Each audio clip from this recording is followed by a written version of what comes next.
The increased risk of unintended overdose is tremendous in the United States. We're seeing more and more overdoses from opioids. It's probably superimposable with the number of opioid prescriptions that have been written over the last decade. So as one increases, the other increases. However, I think that some important factors are not so much that more prescriptions are written, but I think the experience in knowing which doses to use, the conversion of doses. It's been said that patients that are on higher doses of morphine equivalents per day are at higher risk of opioid-induced respiratory depression and death. The truth is that patients that are on very high doses of opioids may be very much sicker. And because they're sicker patients, they may be at higher risk of death for other reasons. The states have made several efforts to respond to the opioid overdose epidemic.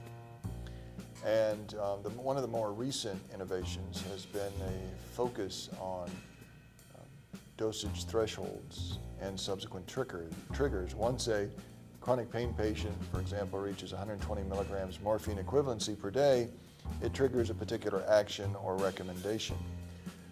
The concern about these models or this innovation is that they've not been evaluated and that they are very much focused on this idea of preventing overdose, while at the same time there's another huge epidemic, and that is undertreated pain.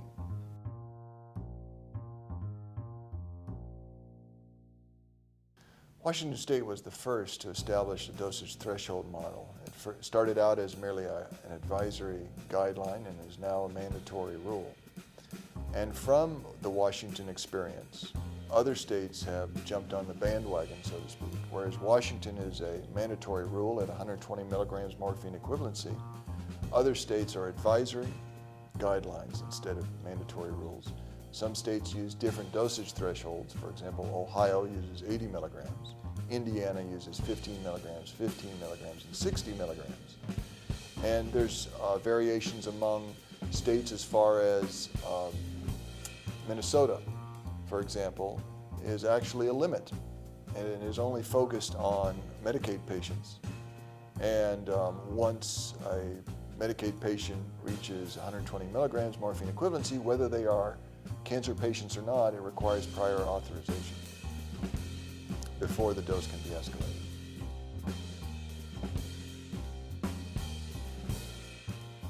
It's really very important that prescribing is tailored to individual patients. And in my mind, to have any dose threshold in any state, it's maddening. And the reason that it's maddening is because there are no uniformly accepted guidelines to what constitutes an opioid equivalent. And even if we knew, if we could predict what an opioid equivalent was in a simple mathematical model, it doesn't account for a patient's body weight, their kidney function, their liver function. And those things we could calculate. But the things that we can't necessarily calculate are the genetic factors. So some patients may be ultra-rapid metabolizers of a drug. Some may be poor metabolizers. Others are in between. The other issue is that we have drugs that, when they do get metabolized, are metabolized to an inactive byproduct, where other drugs are metabolized to an active product, perhaps even more active than the parent compound. So you've got all these things going on in the background.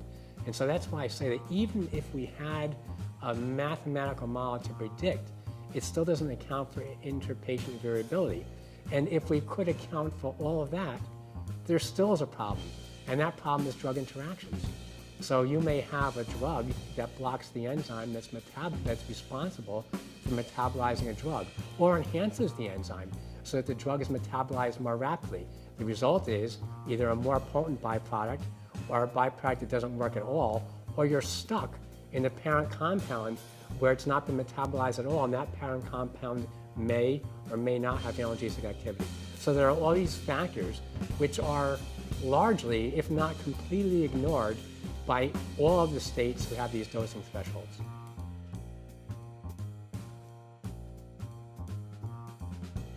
Well, when it comes to science and politics, oftentimes politics has been known to trump science. So is there a political middle ground to deal with at the moment when we're dealing with dosage threshold policies across the United States? And arguably, yes. Instead of making them mandatory rules, they should be at least advisory guidelines until these models can be evaluated for their efficacy and their impact on pain patients. When we're speaking about preventing overdose, what's very important is to understand all the different factors which can contribute to unintentional overdose. And so, for example, polypharmacy or polysubstance abuse, the mixing of medications, the use of alcohol at the same time of consuming prescription pain medication, the illegal use of heroin, all of these things, methadone, for example, as well, can combine and result in unintentional overdose.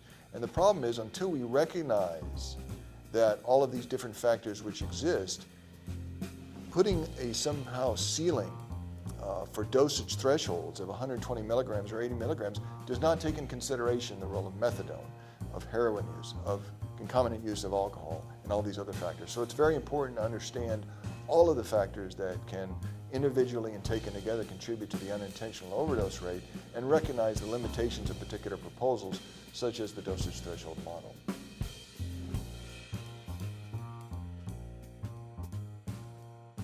Prescribers and pharmacists really should be working together in an environment where they basically help each other.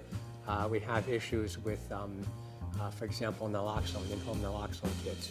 It would be very important, I think, for pharmacists, if their state does not allow them to dispense it, to at least notify a physician prescriber that, gee, you know, your patient has a pretty high risk. I can give them naloxone if you allow me a telephone order to do that.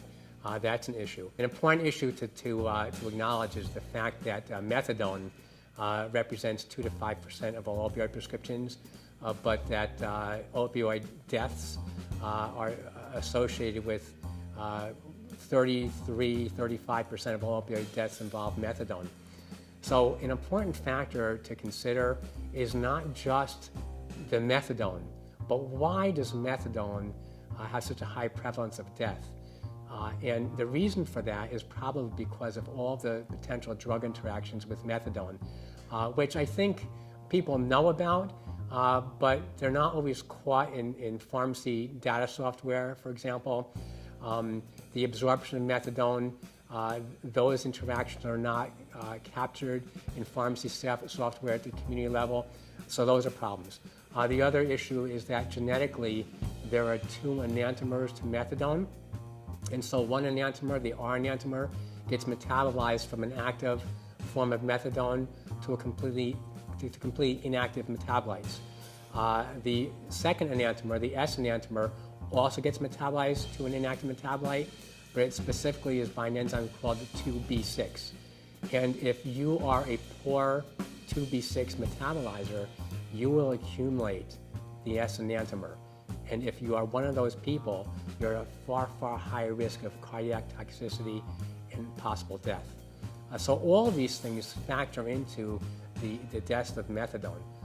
Another important factor that I think would be helpful for physicians is to do something that's not really considered standard of care now, and that is to get blood levels of some of these opioids that they're prescribing. And the reason I say that is because I spend a lot of time in court as an expert witness in patients who have died from an opioid overdose. The problem is, when you're presented with a toxicology report from a medical examiner, you don't know how that blood level measures up to what the blood level was ante-mortem. So when the patient was bopping along just fine every day on that drug, what was their blood level? A medical examiner may say, oh my goodness, this blood level is really, really toxic. Toxic compared to what? One patient may be able to tolerate that level where another one can't, but if you don't have blood levels to measure it against when the patient was alive, that's a difficult call in court. I can further add to Dr. Fuden's statement regarding medical examiners and blood levels, is that post-mortem drug distribution is a toxicological nightmare. And because you never know what level they were at to begin with. And so when a medical examiner or a coroner, which is kind of all over the board in the United States, looks at blood levels by themselves without any context, it could end up with a wrong result in interpretation.